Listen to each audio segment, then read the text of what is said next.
Okay, good morning, all the students. Today we are going to deal with an important topic of cross-validation. Though by that name it is not exactly given in your textbook, the process explained can be generally named as cross-validation under machine learning concept, right? So that is very much required to select between algorithms when most of the algorithms are performing very well with your training examples. Which algorithm you have to select? Okay, that decision can be taken in an informed way if you know how this cross validation can be done. Can you see the presentation?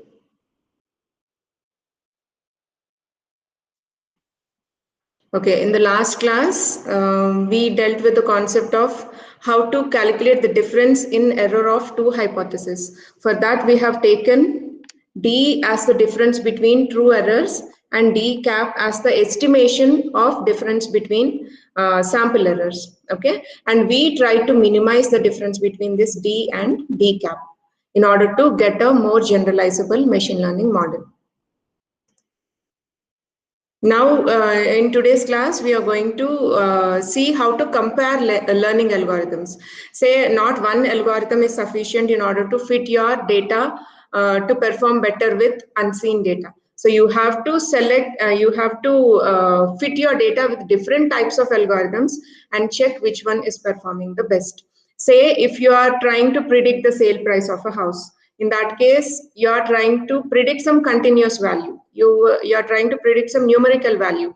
In that case, you may have to adopt regression models like linear regression, ridge regression, lasso regression, polynomial regression, multilinear regression. Lots of algorithms are there. Now, among these algorithms, which algorithm is giving you a good fit of the data? Good fit of the training examples, which explains very well the behavior of the training examples, so that when some unseen data is given, it should be able to predict as accurately as possible, right? But when we take classification algorithms, say if your outcome is a binary value or some multiple classes, say the machine is performing without any fault, or it is performing with fault 1, or it is performing with fault 2, or it is performing with fault 3. In that case, we call it as multi-class problem. But when we say whether a customer will be a defaulter or not, yes or no, in that case, it is a binary classification. That is defaulter. The end value, the categorization will be in terms of defaulter or not a defaulter, right? In this case, we call it as a binary classification problem. Or when we say the customer stays loyal to a company or he moves on to a different organization. In that case, it is loyal or not, right? A transaction is fraudulent or not.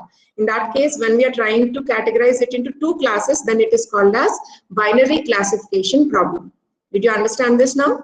So we, for this type of classification problems, you have naive-based classifier, decision trees, then you have ADA-boost, then XBoost, XGBoost, extreme boosting classifier, then normal supervised algorithms like KNN, K-nearest neighbor, K-means clustering. Lots of such supervised algorithms are available. But which algorithm is performing the best? Means which algorithm is categorizing the data at hand in a proper way so that it gets pure classifications. It clearly divides the data into two categories. Which algorithm is performing the best at that particular task? Which algorithm is performing best at a target function? That is very much required. So you need to compare the learning algorithms and find out which algorithm is performing the best. For that, training set accuracy and test set accuracy alone are not enough. Some starters may think that, some beginners may think that, say you get some training set accuracy and test set accuracy. Yes, training set accuracy it is 90% and test set accuracy it is giving around 88%. Now we feel that that may be sufficient, but actually you have to check over many other evaluation metrics in order to select a machine learning algorithm, not only the test set, training set accuracy and the test set accuracy. Remember students, whenever you are given some data set and you are asked to build a machine learning model on that, then you find not only the training set and test set accuracy, but also you try to understand, you try to find their accuracy across cross-validated partitions.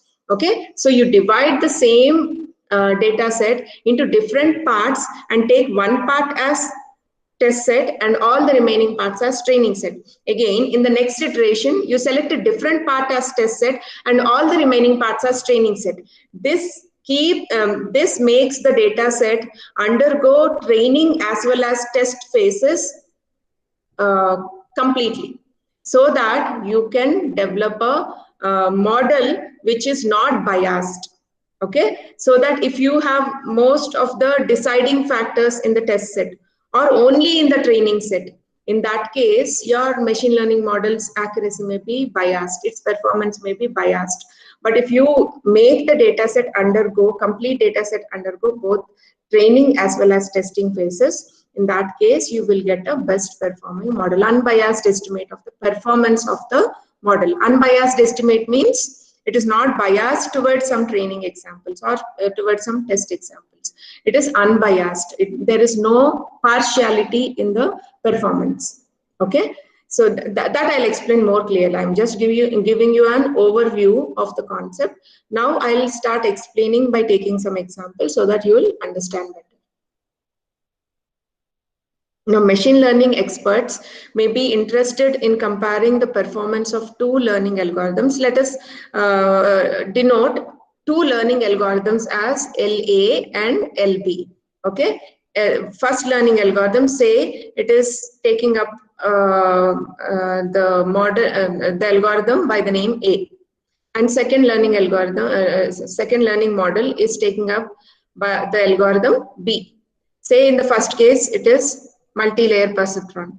In the second, or it has taken back propagation algorithm. In the second case, it has taken Gauss-Ney-Bayes algorithm. Okay, so this is the learning model with a algorithm which has been learned by, which has been trained by using algorithm A, and this is a learning model which has been trained by using algorithm B. Okay, so these are two learning algorithms, LA and LB. Rather than comparing two hypotheses, here we are trying to compare two algorithms. In previous cases, we have compared H1, H2 as two hypotheses, and we have understood the performance of the model, or we have understood how better those hypotheses are performing given the training examples. But in this case, we are not taking the hypothesis. We are taking the learning models and trying to compare them according to their evaluation metrics. Okay, now what is the question? Why we are proceeding with this concept? What is an appropriate test for comparing learning algorithms? And how can we determine whether an observed difference between the algorithms is statistically significant? I said I explained in yesterday's class what is statistical significance. Statistical significance of a particular model states that the relation between the parameters doesn't happen by chance. It has some proof that it happened. Okay, it has some support that why it is happening. Okay, it is not simply by chance. It is not simply by a cause, say reason or cause. Okay, it has some support in favor of that particular test. Then we say it is statistically significant. Okay, now what is an appropriate test for comparing learning algorithms? Say you have some 5 learning algorithms, among them 3 are performing very well according to training set and test set accuracy. In that case, which algorithm to select? What is an appropriate test for comparing learning algorithms? And how can we determine whether an observed difference between the algorithms is statistically significant? The difference between the algorithms is not by chance. It has some statistical significance. One algorithm is very much suitable to the data set given than the other algorithm. It has some proof It is not happening by chance. It is happening with some statistical significance.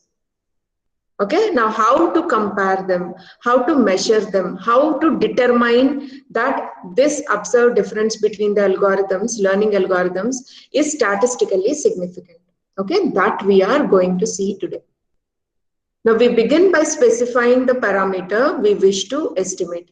Here, what is the parameter we are wishing to estimate? We wish to determine which one is the better algorithm, right? Suppose we wish to determine which of the learning algorithms, whether it is LA or LB, is the better learning method on average for learning some particular target function F.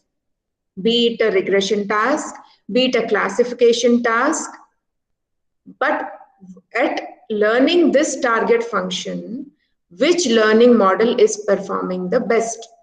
Okay, which is giving a better accuracy? That we are going to find out. Not only accuracy, but in other with respect to other terms also. Now, a reasonable way to define on average, underline this word, on average, is to consider the relative performance of these two algorithms averaged, again, averaged over all the training sets of size n that might be drawn from the underlying instance distribution D. Most of the time, did you observe in machine learning this course, I'm giving long points because every term in the point, every word in the sentence has lots of meaning. It plays its important role in the definition of that, in the explanation of that sentence. So I'm not making the point short. If I make the point short, it will lose its meaning. That is why I'm writing long sentences and emphasizing each and every word so that you understand the essence behind that sentence. Okay, students, so listen carefully. A reasonable way to define on average is to consider the relative performance of these two algorithms. Relative performance, how one is performing with respect to the other. Okay, averaged over all the training sets of size n. We are taking n number of training sets. I'll show you how it can be divided. That might be drawn from the underlying instance distribution D.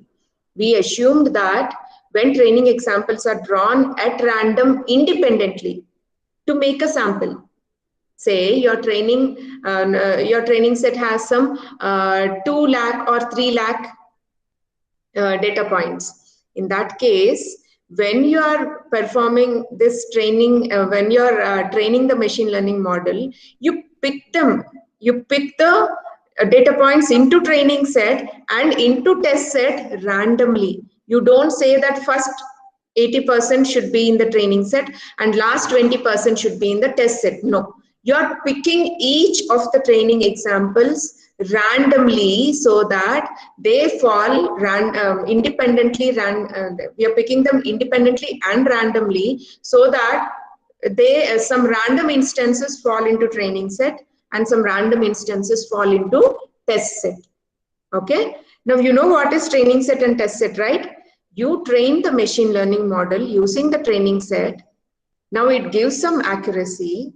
Now you have a test set which is not shown to the machine learning model. Now this is called as unseen data or new data points, what I have been talking about in every day's class.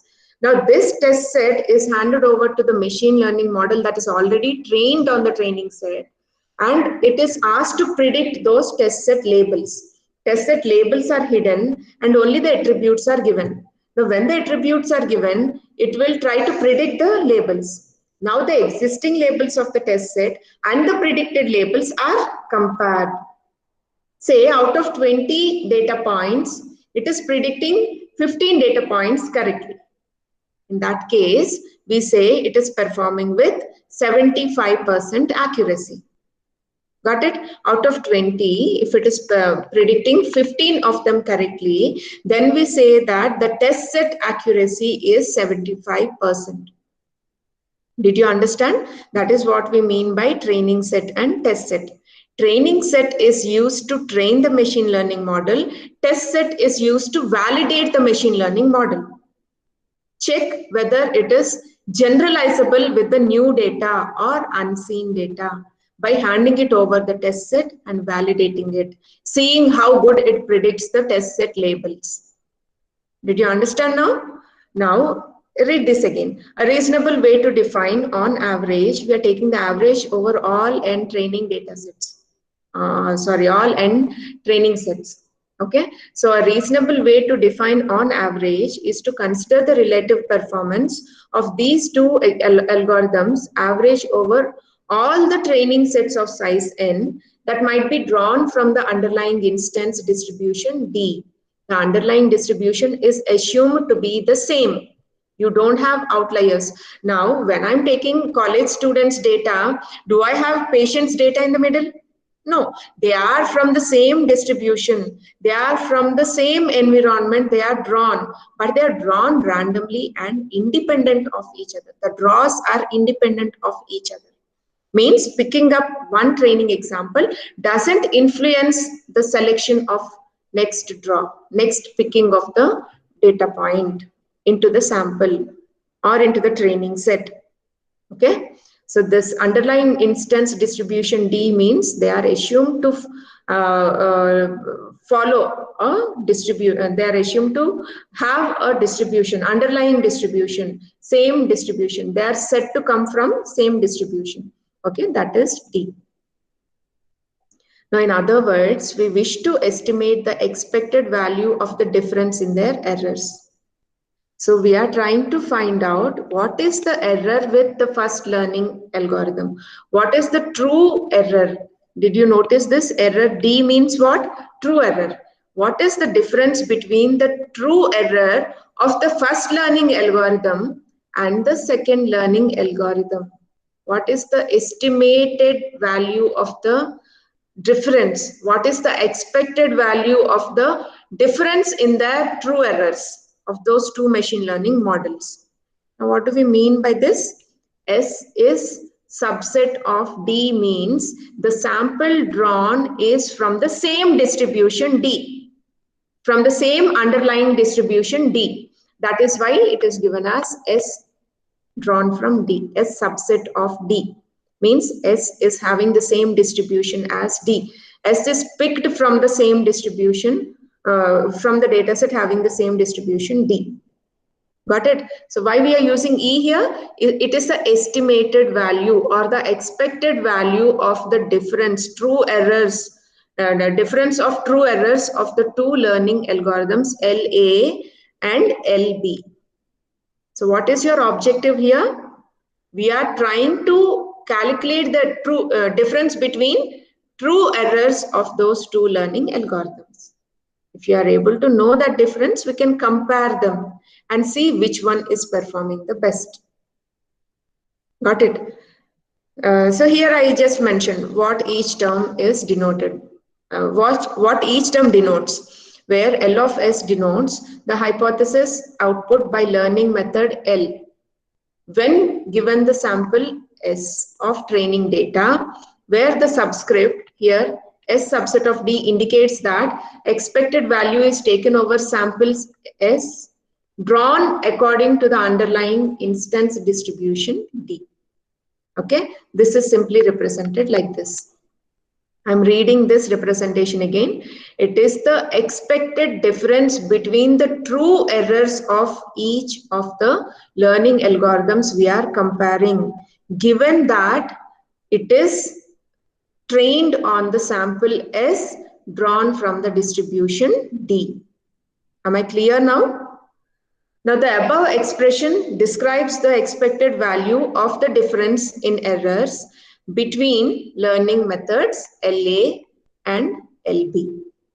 Learning method using algorithm A and learning method using algorithm B, LA and LB. Got it? Now, in practice, we have only a limited sample D naught of data when comparing learning methods. Sometimes we may not have 2 lakh data points in the sample, or sometimes we may not have even 100 data points in the sample. We may have very less number of data points. In that case, we can perform this cross-validation task. when the data points are very less in the sample, when the number of training examples are very less, then you have different techniques that you can approach. Let us discuss them. In such cases, one obvious approach to estimating the above quantity is to divide D naught, that is the number of training examples in a sample available, into a training set denoted by S naught. See the representations. When we are discussing the formulas, you should be aware of these representations. Training set is denoted by S naught, and a disjoint test set denoted by T naught. Okay, why we call it as disjoint test set? You are making a clear partition. Say you have 100 data points. In that, you take S naught as some 80 data points which are randomly picked. You're not taking first 80 data points as training set and last 20 data points as test set. No, you're drawing them randomly. You're picking them randomly, independent of each other. The draws are independent of each other. Okay, so it is a random selection, and your test set will have remaining 20 of the data points, and these two are disjoint. They are not overlapping, means the data point in the test set is not available in the training set, and the data point in the training set is not available in the test set. Got it? So I have 100 data points. Say when we are taking the example of playing tennis, whether on a given day, when the climatic condition is given, like sky is sunny, whether it is rainy or whether it is cloudy, what is the overcast, what is the outlook, whether the temperature changes on the particular day, all this data is given. The labels are whether the tennis will be played on that particular day or not. 100 such data points are given. Or say symptoms of the patients are given. Having dry cough, yes or no. Having cold, yes or no. Having temperature, yes or no. Having say weight loss, yes or no. These are all the symptoms, attributes. Okay. Now for them labels are given, whether the patient is diagnosed positive or negative, yes or no. Whether he has acquired the disease, yes or no. Okay, these are the labels. In such cases, say you have 100 patient data. From that, you divide the data set into disjoint training set and test set. 80-20 rule, or sometimes you may have 70-30 also. It is dependent on the domain expert. How much training examples are, how many training examples are required in order to train the model. Sometimes you can go for 90 data points in training set and only 10 data points in test set. It depends. Okay, it depends on the context. It depends on the criticality of the application of the machine learning model and many other such criteria. Okay, so if you have 100 patients data, generally the training set size will be 80% and the test set size will be 20%. And remember, they are disjoint. There is no overlapping between training set and test set. None of the training examples fall in the test set, and none of the test set data points are available in the training set. That is why we call them as disjoint. Now, training set is indicated by S naught and test set is indicated by T naught. Okay, remember this representation. Now, the training data can be used to train both LA and LB. We are using the training set to train with both LA, algorithm A, say k-nearest neighbor, and algorithm B, say neural network.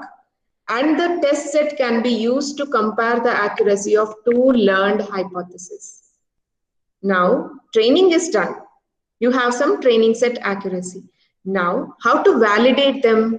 You pass the new data points held in the test set, unseen by the machine learning models. Now, you pass them to learning algorithm A and learning algorithm B. See how good they're performing. Say, learning algorithm A is predicting 18 out of 20 correctly, and algorithm B is predicting 15 out of 20 correctly. Then which algorithm is performing better? Obviously, algorithm A is performing better, right? So it is giving high test set accuracy. It is highly generalizable compared to the learning algorithm B. Got it? In other words, we measure the quantity. What we are measuring? The error with the test set that is seen by algorithm A and the error with the test set T naught that is encountered by the algorithm B. Now, why we are taking S naught here? S naught is the training set that LA is trained on and LB is trained on. S naught is the training set that the two algorithms are trained on. Now, what is the error those algorithms are giving with respect to the test set T naught? Okay, that is what we mean by this representation. It is very, very clear, right? I'm repeating again. S naught is the training set and two algorithms LA and LB are trained on this training set S naught. Now you want to validate, you want to see what is the test set accuracy or what is the test set error. Both are complementary, right? I can call it as test set accuracy, or the other way I can also calculate test set error. If I know the test set accuracy as 95%, then obviously the test set error is 5%. Or if I know the test set error is 10%, the test set accuracy is 90%, right? In that way, when the two algorithms LA and LB are trained on the training set S naught, what is the difference between their errors with respect to the test set T naught? That is what we mean by this representation. I hope I'm very clear now, right? You are trying to find out the differences between the test set errors. You're trying to find out the difference between the test set errors T naught. Okay. Now notice the two different key differences between them. In this representation and in this representation, what are the two key differences? Both are almost the same, right? But what are the key differences? Test set is being used to approximate true error, and we are measuring the difference in errors for one training set S naught rather than taking the expected value of this difference over all samples S that might be drawn from the distribution D. So what we are doing here is we are not trying to find out the error on the entire data set. We are dividing it into training set and test set. Okay, and you're training the algorithm on the training set and finding its error on the test set. That is the only difference.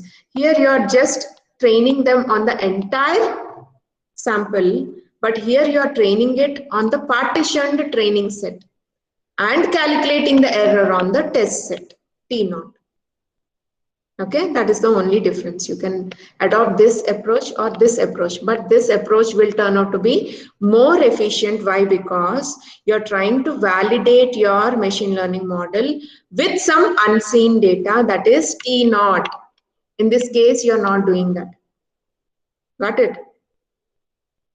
Now, one way to improve the estimator given by this representation, how can you improve it? How can you improve the estimator? Is to repeatedly partition the data D naught into disjoint training and test sets and to take the mean of the test set errors for these different experiments. I'll explain you here. First, you just go through the steps.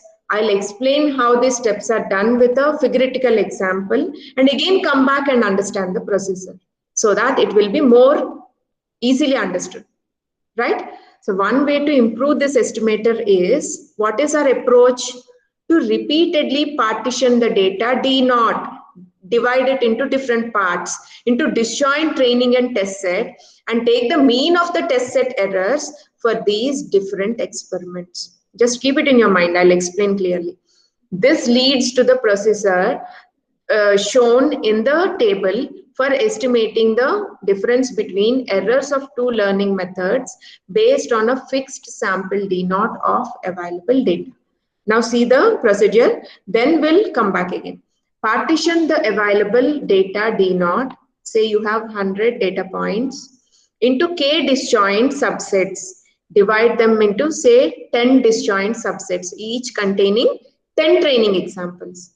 T1, T2 and so on up to Tk of equal size. They should be of equal size, where this size is at least 30. You should ensure that each subset has at least 30 data points. Okay, now for I from 1 to k, for each of those subsets, do use Ti for the test set. One partition you keep it for testing, and the remaining 9 partitions you keep it for training. How we are representing that? From the available data D naught, remove Ti, means remove one partition as test set and use the remaining partitions as training set. That is total 9 partitions as training set.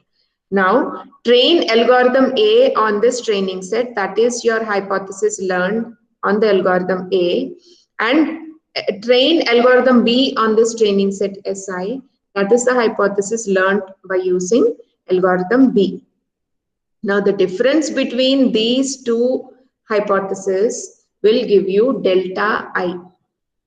Now return the value delta bar where it is average of all the errors, all the average of difference between all the errors between the hypothesis for each of the partition. Now wait, do not worry, I'll explain you with an example and we'll come back again, then it will make better sense for you. Now let us see how cross validation works. Say you have 300 data points. Listen carefully, students. You have 300 data points, which is represented by D naught. Now you partition them into equal parts. Divide them into equal parts. Say take 10 parts.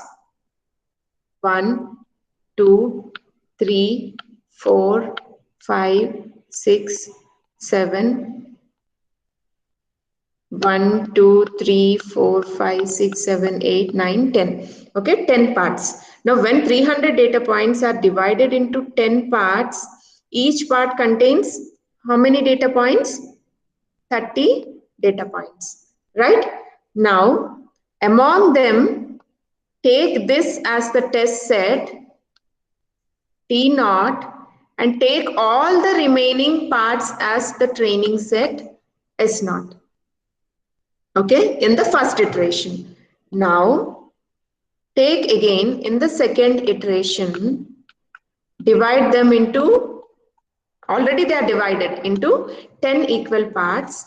Now take the second partition as T naught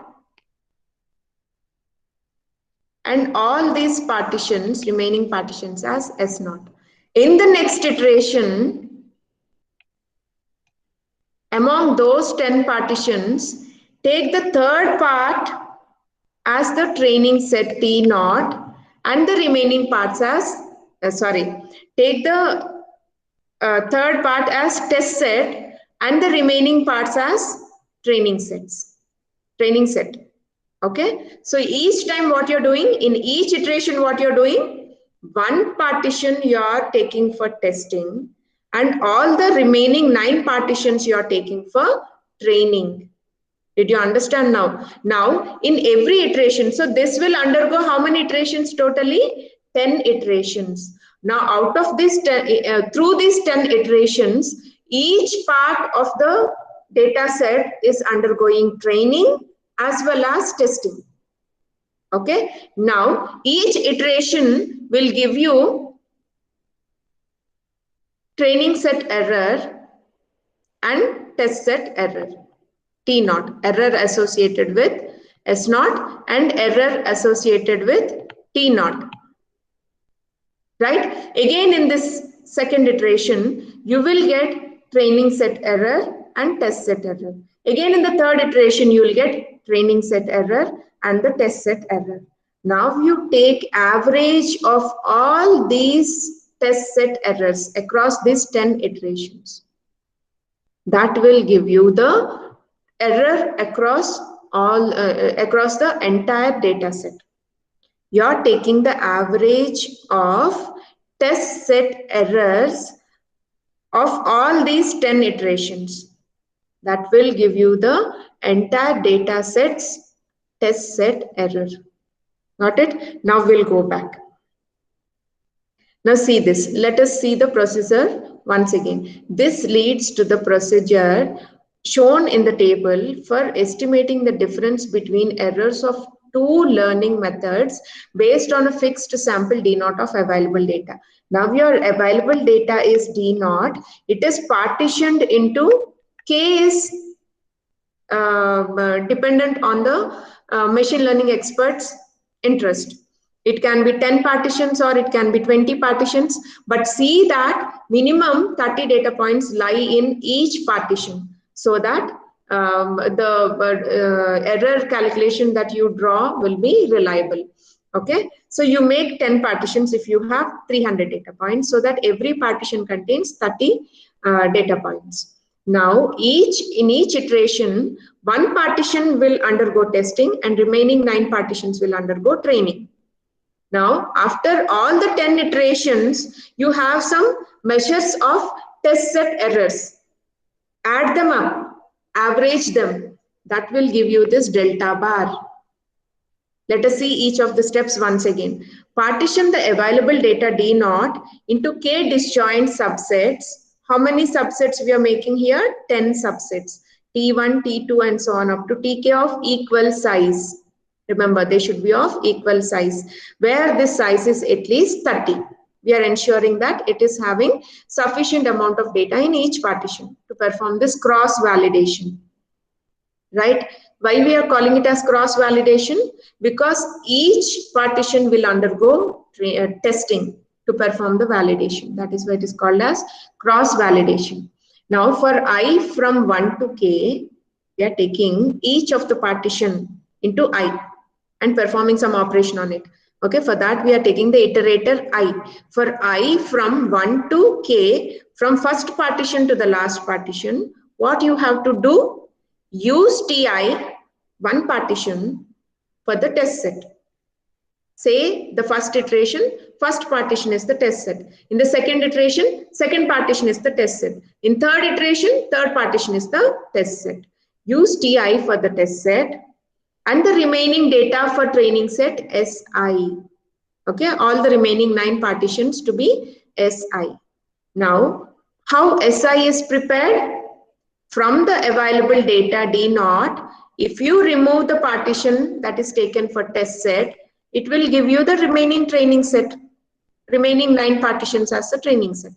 Now, see this step, train algorithm A using this training set Si, which will make it learn the hypothesis HA.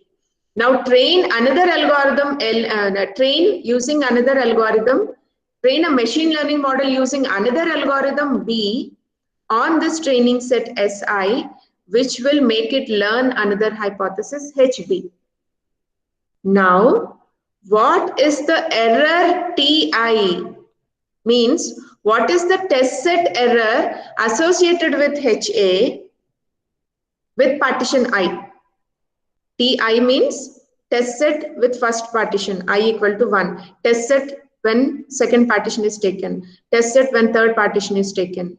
I is 1, 2, 3 and so on. Each iteration value.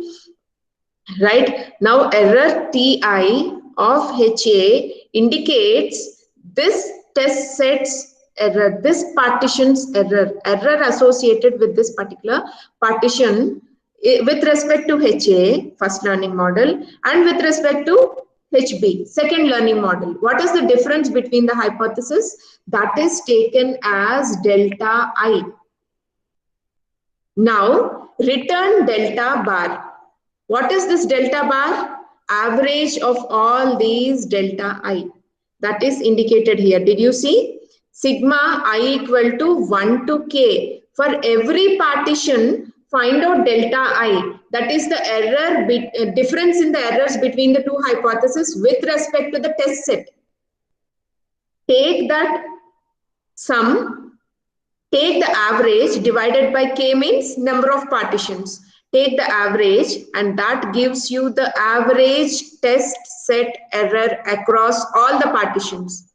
I'm repeating, when you add up every iterations, every partitions, every test set partitions, differences in the hypothesis, learning model A and learning model B, what error it is giving, difference between them, add them up for each iteration and take the average, that will give you the average of all the test set errors across all the partitions with respect to learning algorithm A and learning algorithm B. Did you get now? Did you understand this procedure now? Now let us go to next part. This procedure first partitions the data into k disjoint subsets of equal size. Once again, I'm repeating the same thing so that you'll understand better. This procedure now first partitions the data into k disjoint subsets of equal size.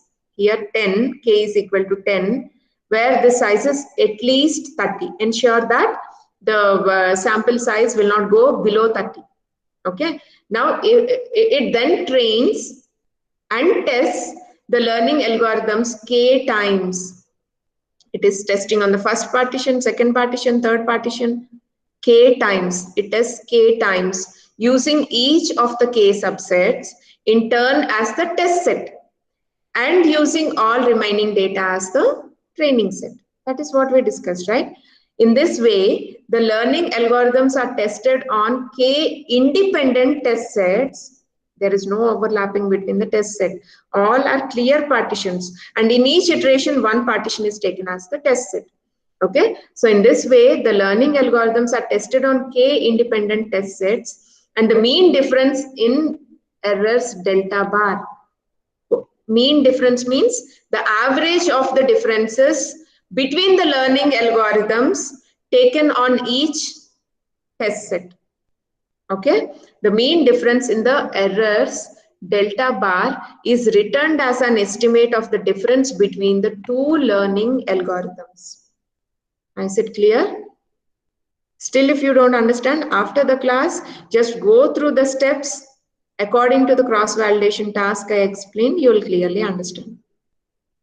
Now, the quantity delta bar returned by the procedure in the table can be taken as an estimate of the desired quantity. This one. What is that? True errors of the difference between the true errors of error associated with learning algorithm A and error associated with learning algorithm B. What is the estimate of that? Okay, that we can find out. Now, more appropriately, we can view delta bar as an estimate of the quantity. Instead of this, we are just, instead of D, we are giving D naught, because we are not taking the entire data set, we are taking a part of it, that is D naught, limited data sample, that is D naught. Okay, where S represents a sample, a random sample of size k minus 1 by k D naught drawn uniformly from D naught. What is the time, students?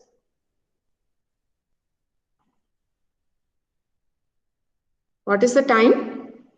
9:20, ma'am. Okay, yeah. Where S represents a random sample of size k minus 1 by k D naught drawn uniformly from D naught. What is this measure? What is the number of partitions we have taken? K is equal to 10. And what is D naught? Total size of the this one data set we have taken as 300, right? So what is k minus 1 by k? It is 9 by 10 multiplied by 300, which will give you 270. Means always 270 data points in the sample are taken for training. Did you notice? Every partition is having 30 data points and 9 partitions are always taken for training. So it is 9 into 30, you will get 270 data points are taken for training and 30 data points are taken for testing in each iteration. Okay, that is what we mean by this measure, where S represents a random sample, that is the training set of size k minus 1 by k multiplied by absolute value of D naught. That is total 300 data points and k is equal to 10. Each time S, that is the training set, it has 270 data points in each iteration, which is used to train learning algorithm A and which is used to train the model using learning algorithm A and learning algorithm B. Now, what is the true error associated with that learning algorithms? That estimate we are trying to measure. Now, the approximate n% confidence interval for estimating the quantity for this particular measure using delta bar is given by, you know what is delta bar now? It is the mean of errors across all the iterations between the two learning algorithms. So delta bar plus or minus Tn comma k minus 1 S delta bar. Understand this carefully. I am explaining each and every mathematical term involved. If you focus, it is very easy to understand, right? So what is this delta bar? This delta bar is the mean error across all the partitions between which measures the difference in the errors between two learning models LA and LB. Okay, that is delta bar plus or minus. What is this T now? It is same as your Z score, you remember? Z score, critical value. A critical value which is used to calculate the confidence interval. This Tn comma k minus 1 is same as that Z score. Critical value, we can call it as critical value, where n specifies the confidence interval and k minus 1 specifies the degree of freedom. What is this degree of freedom k minus 1? K is the number of partitions into which you have divided your data set. And one partition you are preserving for testing, validating, and the k minus 1 partitions you are keeping it for training. So you have k minus 1 degrees of freedom. Okay, so this k minus 1 is the degrees of freedom to measure the error, right? So T critical value is calculated. For this also you will have tables in Google. When you calculate the T table, when you search for the T table, you will get at what degrees of freedom, at what confidence interval, you will have a T value.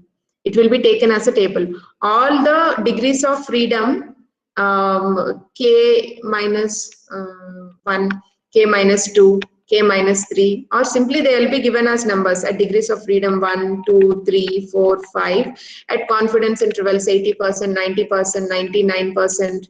You will have certain values. These are called as T values. Okay. Now at 80% confidence interval and 1 degree of freedom, what is the T value? At 99% confidence interval, at 2 degrees of freedom, what is the T value? That T value can be located from your T table. Okay, that critical value multiplied by the sample's error, mean error associated, which can be given by the difference between the two learning algorithms, mean difference between the two learning algorithms, delta bar. This will help you to calculate the confidence interval within which the difference between these two learning algorithms error will fall into, right? That is what we explain here, where Tn comma k minus 1 is a constant that plays a role analogous to that of Zn, same as that of Zn in our earlier confidence interval expressions, and where S delta bar is an estimate of the standard deviation of the distribution governing delta bar. S is what? Standard deviation that is associated with the distribution governing this delta bar, that is the error between the difference of the errors in the two learning algorithms. So this S delta bar, how can we mathematically represent it? How can you calculate that? S delta bar is equivalent to square root of, this is actually the variance. Did you observe? Variance is deviation of each partition's error from the mean error. Observe this carefully. Delta I is each partition's error, test error, that is a difference between that and the mean error. Mean error is delta bar. Across each partition, you have measured some error, a difference in the error between two learning algorithms, right? And you summed up all of them. That will give you delta bar. Now, the deviation of each partition's error from this delta bar whole square across all the partitions I equal to 1 to k, you will get the variance, right? Multiplied by 1 by k into 1 minus, k into k minus 1. That is the averaging. You are averaging across all the partitions. But why we are taking k minus 1 is because you are preserving one partition for test set. You are not measuring that error separately. Okay, always only 9 partitions will be taken. The error is attributed to only 9 partitions. The error can be distributed across 9 partitions randomly. That is why you are taking k minus 1. Okay, now this term, only this term without the square root will give you variance, and when you apply the square root over that, it will give you standard deviation. Okay, that standard deviation with respect to this delta bar, mean error, can be calculated. Once that is calculated, you can easily calculate the confidence interval. Now selected values for the parameter t are given in the table. This is how your t table appears. Now this v is nothing but that degrees of freedom.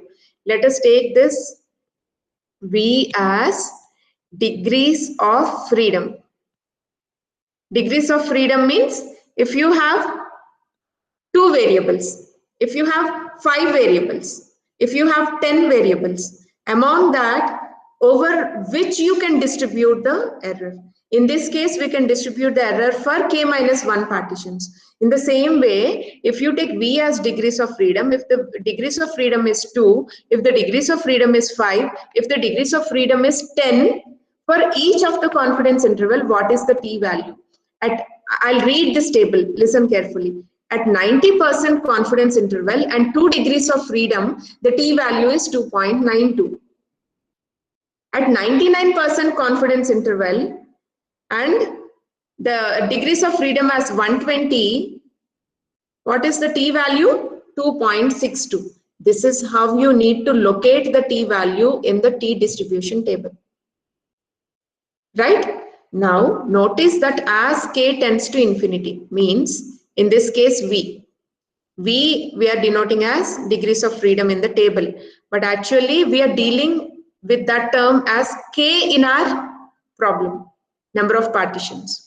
Okay, so notice that as k tends to infinity means as the degrees of freedom goes towards infinity, the value of t n k minus 1 approaches the constant zn. Did you notice that? It is slowly coming near to the value of z score. T value will reach the value of z score as the degrees of freedom tends to infinity. Got it? Notice that as k tends to infinity or degrees of freedom tends to infinity, the value of t approaches the constant zn. That is why, see, when you take 95% confidence interval at some infinite degree, it is 1.96. Generally, it is z-score is 1.28. Now this has 1.96, almost equal, right? So whenever degrees of freedom tends to infinity, this t-value goes towards the z-score value itself. Okay, let me come. Yeah, only one more slide remaining. Let me complete.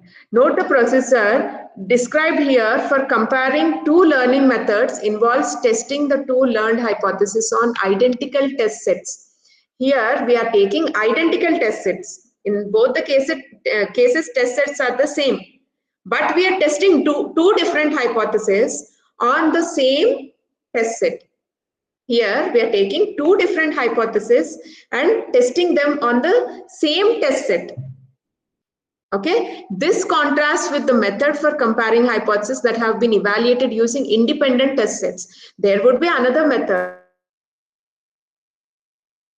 where we may have two test sets which are tested on two different hypotheses. But in this approach, in cross-validation approach, what we are doing is we are testing two hypotheses, two different hypotheses on a single test set and comparing their performance. Now, tests where the hypotheses are evaluated over identical samples. You take the same sample and test with different hypotheses. They are called as paired tests. The name given to that kind of test is paired test. Now, paired tests typically produce tighter confidence intervals because any differences in observed errors in a paired test are due to differences between the hypotheses. So whenever you are performing the paired test, any difference you find in the paired test, any differences in the observed errors you find in the paired test are due to the difference in the hypothesis. This hypothesis may be different and the second hypothesis may be different, but they are being evaluated on the same sample. So any difference you find is with respect to hypothesis, not with respect to the sample. Okay, so in that case, you have tighter confidence intervals because tighter confidence interval means when you have a distribution like this, the confidence interval will be tighter.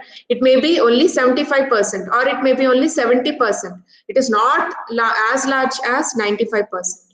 Okay, so you will have tighter confidence intervals to be considered whenever you are considering paired tests where two hypotheses are tested on a single sample, same sample, so that the difference is with respect to hypothesis only, not with respect to the sample. Now, in contrast, what is the other way? When the hypotheses are tested on separate data samples, say you have taken samples S1 and S2, and you have tested hypothesis H1 on S1 and H2 on S2. Now, differences in the two sample errors might be partially attributable to differences in the makeup of the two samples. In this case, there may be difference in the constitution of the sample, means contents of sample S1 may be different and contents of sample S2 may be little different, though they are drawn from the same distribution. In that case, the difference in the sample errors may be attributed not only to the hypothesis, but partially it can be attributed to the difference in the samples also.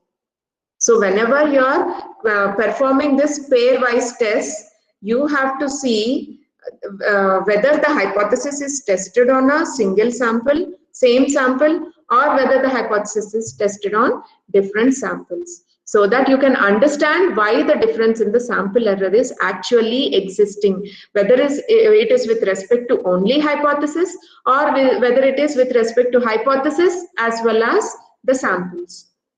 Okay, so repeatedly watch this video in order to get comfortable with all these terms, students. Once you understand this, it will make your journey to selecting the machine learning, best performing machine learning models will be more smoother, right?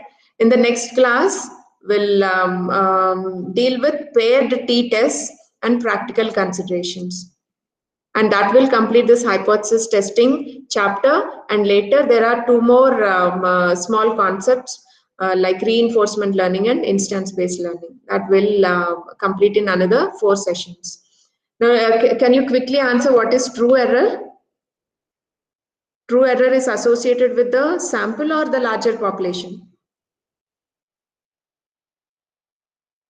Students, make it fast. What is true error?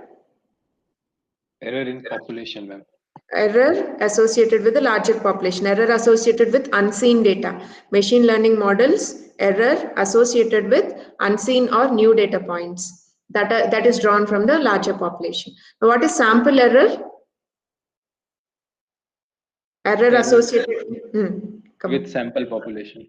Yeah, sample, not population, sample. Sample, Sample. yeah, sample training examples, right? Now, what is level of significance denoted by alpha? The level of significance denoted by alpha states that only 5% or 10%, if you have taken alpha as 5%, then the level of significance is taken as 5%, indicating that only 5% chance is there to go against the null hypothesis. But 95% of the time, your data set is supporting in favor of alternative hypothesis, in favor of your statement what you want to actually accept. Okay, so that is called level of significance. 5% of the time your machine learning model may not perform well, but 95% of the time your machine learning model will perform well. Okay, so 5% there is risk with your model. That is called as level of significance. What is confidence interval? Confidence interval is a period or an interval or zone within which a particular value falls into with certain confidence. Say difference between sample error and true error, or the weight of the students in a class, or the performance of the students in a class. They may fall within a particular confidence interval range most of the time. Say 95% of the time. In that case, we say the confidence interval is 95%. And 2.5% of the time, it may be very less, and 2.5% of the time, it may be extreme value. But 95% of the time, it may fall under a normal distribution. This is called as the confidence interval. Okay. Any doubt in today's class, students?